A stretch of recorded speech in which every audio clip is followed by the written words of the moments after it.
nào của tôi thì cũng sẽ có một cái sự cố ngoài ý muốn gì đó.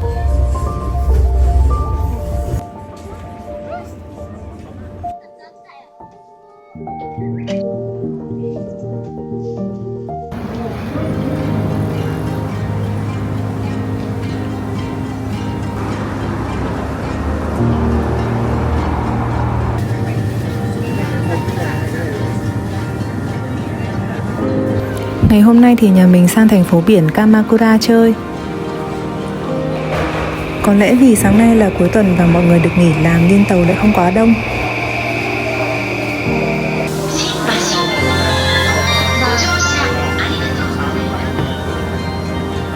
Từ nhà mình tới Kamakura thì phải đi 2 chặng tàu và mất khoảng 1 tiếng 30 phút.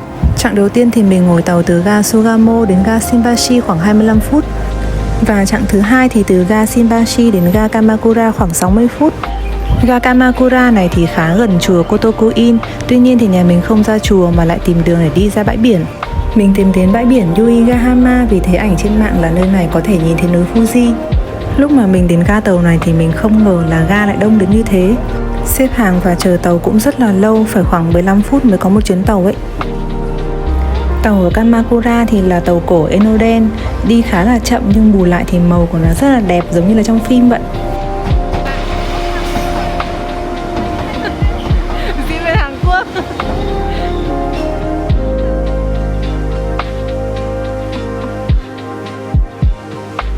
Mình đã rất mong chờ để có thể nhìn thấy núi Fuji ở bãi biển Yuigahama, nhưng mà lúc ra đến đấy thì trời nó rất là mù mịt và nó che đúng đoạn có cái núi đó nên là mình không thể nhìn thấy được. Nên nhà mình đành chuyển hướng đi ăn trưa và sẽ quay ra chùa Kotoku-in. Search ở trên map thì thấy quán mì này khá là nổi tiếng nhưng mà xếp hàng đông quá. Thật sự là hành trình đi ra biển Kamakura của chúng tôi nó không được thuận lợi như chúng tôi nghĩ. Tại vì mình không tìm hiểu trước đường đi ở đây, xong rồi đi đến đây mình mới bắt đầu search đường ấy, hay là mình đi bị nhầm, nó không đến đúng cái chỗ bãi biển mà mình mong muốn. Cái bãi biển mà có cái đường tàu ấy, chắc tí nữa mình sẽ đi lại. Xong bây giờ đi tìm quán ăn thì chỗ nào cũng xếp hàng, xong rồi phải chờ lâu là lâu. Tình hình là sự chờ đợi quá là đông nên chúng tôi đã quyết định là phải đi ra một cửa hàng tiện lợi để ăn tạm bữa trưa. Sau đó chúng tôi sẽ quay lại đường tàu bờ biển. Và hóa ra là mình đã tìm sai chỗ. Cái chỗ mà đẹp đẹp có cái đường tàu bên biển nó không phải là Enoshima hay sao ấy. Còn chỗ này mình đi là biển là Yuigahama. Thì chỗ này biển này nó sẽ nhìn được núi Phú Sĩ, mà ra đây nó mù mịt quá, nó trắng trời, có khi đến chiều mới nhìn được. Nên là thôi mình quyết định là mình sẽ chuyển chỗ. Tới chỗ hàng tiện lợi thì nhà mình lại vô tình thấy một cái nhà hàng Trung Quốc nhỏ này nên đã vào đây ăn thử. Quán này thì có lẽ là đã có từ rất là lâu đời rồi.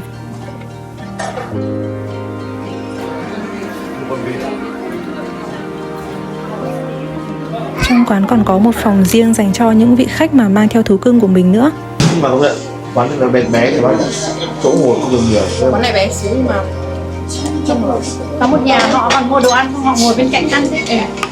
ảnh trên này có khi là ông chủ. Đi đâu cũng thấy ảnh ông, không cần ảnh ông không.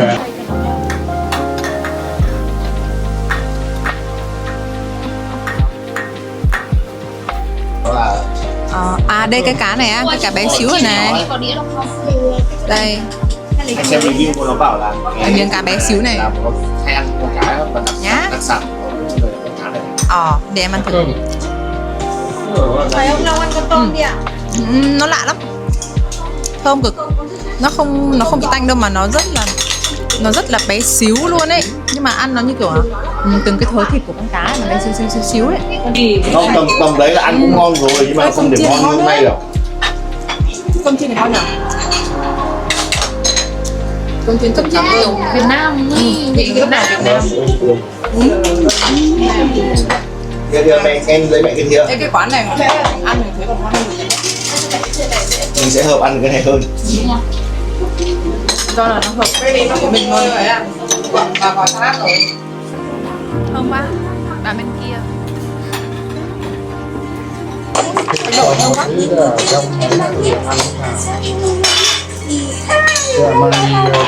Cái độ nó ngon nhỉ? Ngon. Cái độ này rất ngon.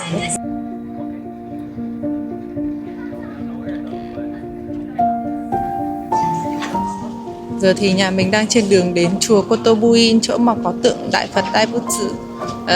Với cái lượng khách du lịch này thì mình nghĩ là chùa hôm nay cũng đông đấy. Bây giờ đã là 2 giờ kém rồi.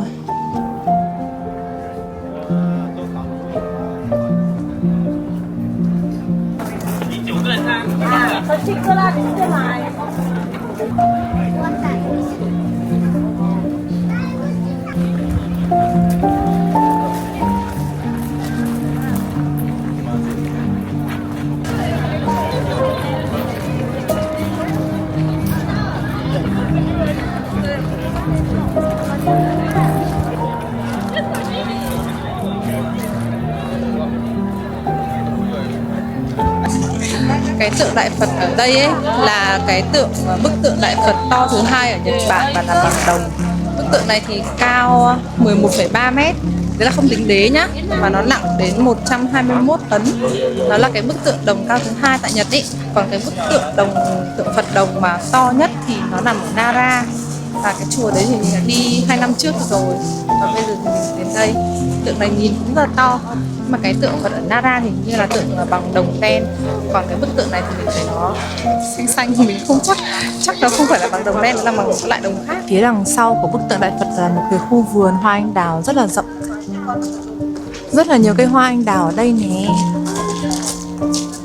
Ôi, đẹp quá.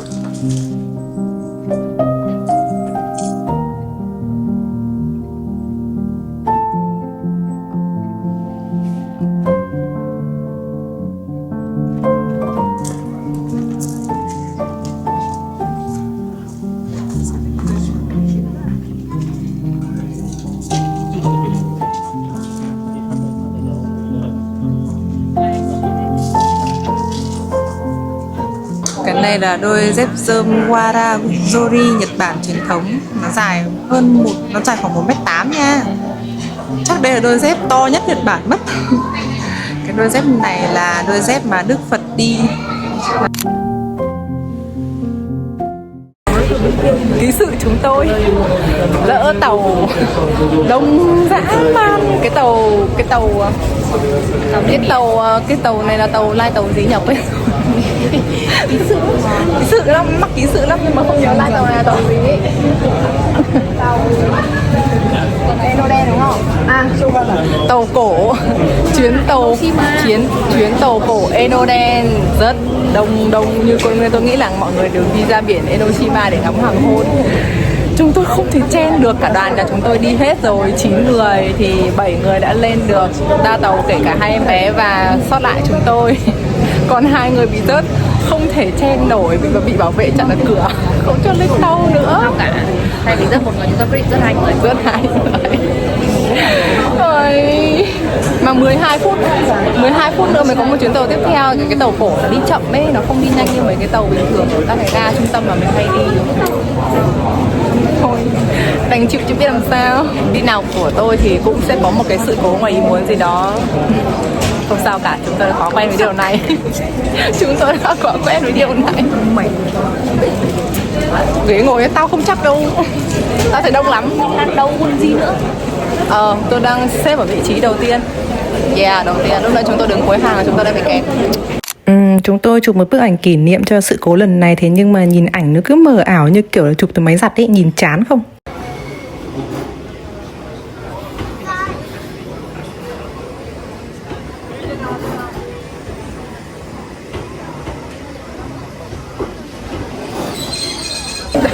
Cuối cùng thì chúng tôi đã lên được tàu. Đông vãi rồi, đông lắm. Hai đứa lính hành trình ra biển lần này gian nan vãi chừng thực sự.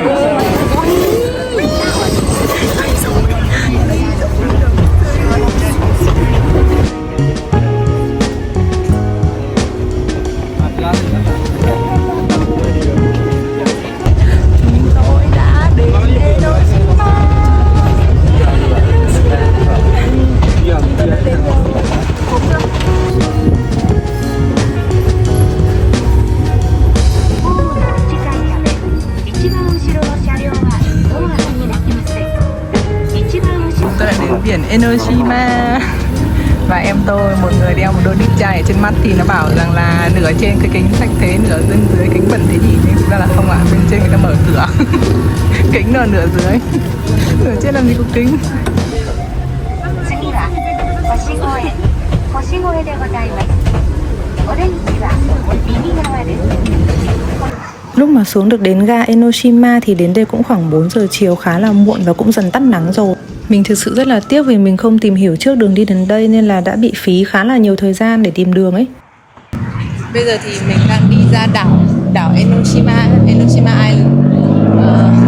Mình cũng không chắc là ngoài này có cái gì đẹp không nữa, tại vì muốn đi ra mấy cái chỗ cảnh quay ở trên phim ấy, nhưng mà thực sự là lên mạng xem nhưng không biết đi ra đấy kiểu gì luôn, thì ý là mình không tìm được cái hướng dẫn đường ra đấy ấy.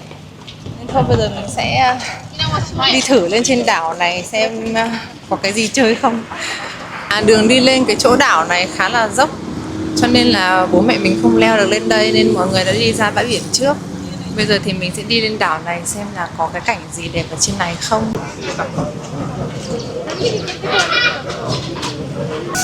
Trời, hôm nay cuối tuần nên là mọi người đến đây đông quá. Mình không chắc đây có phải là địa điểm ở trong cái phim Can This Be Translated không? Cái này mình không chắc. Nhưng mà chỗ này mình thấy cũng khá là đẹp. Ngôi đền mà mình vừa mới vào này là đền Enoshima Shrine. Đền này thì theo như mình vừa tìm hiểu được thì nó là mô phỏng theo Long Cung. Kiến trúc của ngôi đền này người ta xây dựng mô phỏng theo Long Cung.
Là mọi người ở nhà tôi đã đi lên tàu để về nhà hết rồi, mỗi mình tôi ở đây nữa thì mình lại phải đi về một mình, nhưng mà may quá lần này thì mình không bị lạc nữa nên là cũng không sao.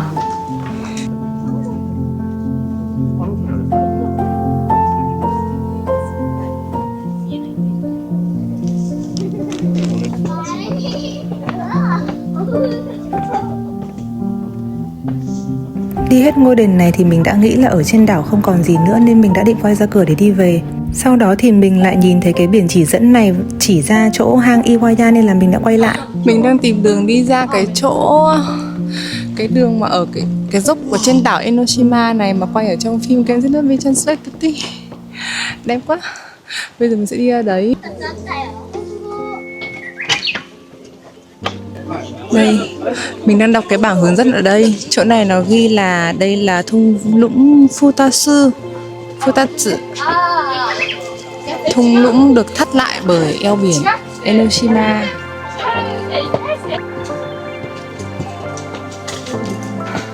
Chúng nên sắp đến nơi rồi. Mình sắp tìm được đường ra cái chỗ quay phim rồi này.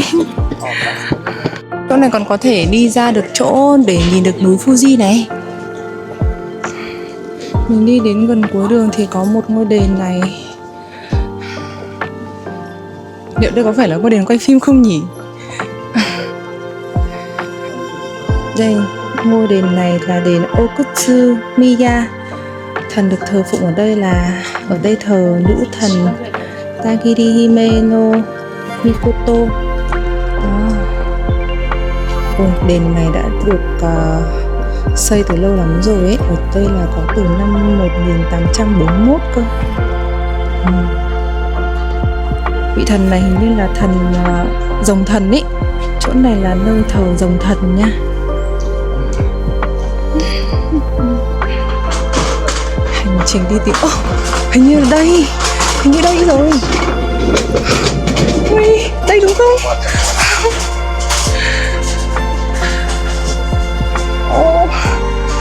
Đúng không nhờ? Đây rồi, đúng rồi. Mình nghĩ là mình đã đi đúng đường. Ôi, đúng rồi. Mình đi đúng đường rồi. Là chỗ này nè. Mình đến đúng nơi rồi đây này. Cuối cùng đã tìm được địa điểm trong phim Can This Be Translate. Google Maps ấy, thì cái chỗ địa điểm này nó là hang Iwaya. Phải search đến hang Iwaya, đi đến đúng đường cuối đường ấy thì là đến đây. Cuối cùng đã tìm tới chỗ này rồi. Cuối cùng thì tôi cũng đã tìm thấy cái chỗ mà người ta quay phim rồi. Đẹp. Tiếc là trời hôm nay hơi âm u một xíu. Đi thẳng từ cái chỗ cái góc hành lang mà người ta quay phim đi xuống ấy thì nó là chỗ bãi đá này. Ở đây ngắm hoàng hôn đẹp lắm, nhưng mà hôm nay nhiều mây quá không nhìn thấy hoàng hôn rồi. Đẹp quá. Chỗ này nó là cái hành lang để đi xuống biển. Nó là cái đường hành lang đi xuống eo biển. Ôi, đẹp quá. Trời ơi, giá như hôm nay có hoàng hôn, giá như chiều nay có hoàng hôn thì tốt biết bao. Ui.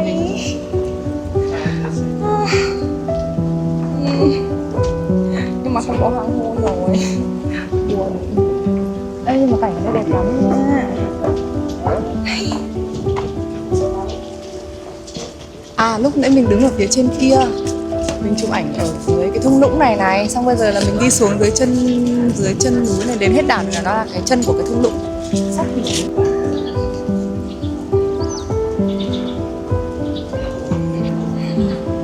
Mọi người ở đây ngắm hoàng hôn ấy. Tiếc quá.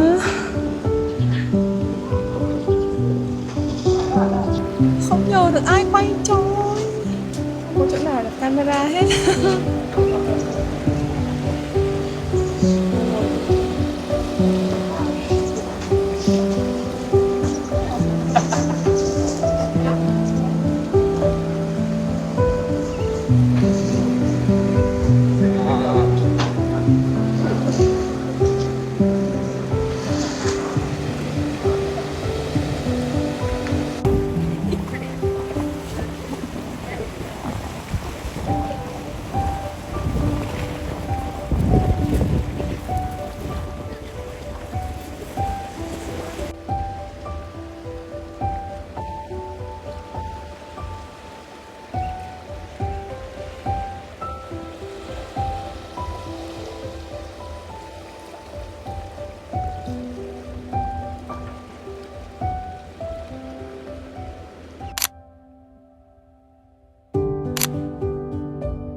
Gió thế. Lạnh quá. Tối rồi ở đây lạnh quá. Đúng là có những lúc đi một mình như thế này thì mình mới có thể tìm được ra những cái chỗ mà mình mong muốn. Mình đi cùng với bố mẹ mình, với mọi người thì nhà mình có trẻ con ấy, cho nên là mọi người đi không được, tại vì còn phải đẩy xe cho em bé nữa. Bây giờ đã là gần 6 giờ tối rồi. Mình vẫn đang ở trên đảo. Xong bây giờ thì mình sẽ đi về chỗ ga Enoshima ngoài kia. Phải đi qua đi từ đảo này về đất liền là 1 cây 7 à? 1 cây 7 tầm đấy. Mặt trăng lên rồi mà tôi vẫn chưa về nhà, trời ơi. Giờ mình sẽ quay lại chỗ cái ga Enoshima. Thì ngoài đấy có cái chỗ phần nó có cái chỗ đường ga tàu chạy dọc bờ biển ý. Thì mình không biết là tối thui thế này mình về đấy kịp không, tại vì từ đây, từ đảo này đi hết cái đảo này mà đến được cái chỗ góc quay phim đằng kia nhá, xong rồi phải đi hết cái đảo này hơn 1 cây, xong rồi từ cái đảo này đi về đất liền là 700 mét nữa. Không đi về nơi chắc tối thui mình không nhìn gì mất.